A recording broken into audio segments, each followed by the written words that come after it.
তারাবি যদি পড়েন তো 20 রাকাতই পড়েন। কয় রাকাত? 20 রাকাত। কয় রাকাত? 20 রাকাত। 20 রাকাতের ভিতরে 3টা জিনিস রাখা আছে।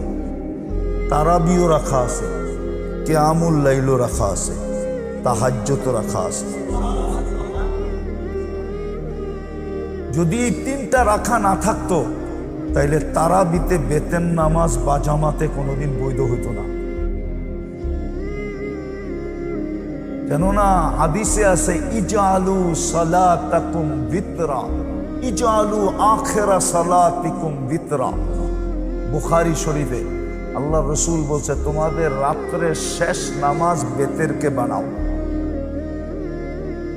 তো তারাবি পড়ার পরে মুসল্লিরা বলে ইমাম সাহেব তারাবি হয়ে গেল, কিয়ামুল লাইল হয়ে গেল 8 রাকাত, তাহাজ্জুদ হয়ে গেল 8 রাকাত, বাকি রইল বেতের, ওইটা আবার বাড়িতে লয়ে যাবো কেন?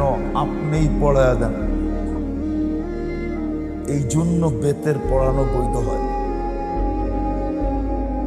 এই জন্য তারাবি যদি পড়েন তাহলে 20 রাকাতই পড়েন। কি 20 রাকাত? কি 20 রাকাত। এটা আবার ভাইবেন না যে 8 রাকাত পড়লে হয়ে যাবে। 8 রাকাত পড়লে একটা হবে, বাকি 2টা হবে না। আমি মানি একটা হবে, কোনটা হবে এটা আপনার রুচি।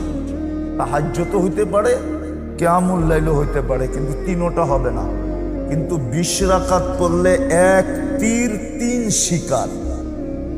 তীর কয়টা? একটা। শিকার কয়টা? 3টা। 3টা হয়ে যাবে।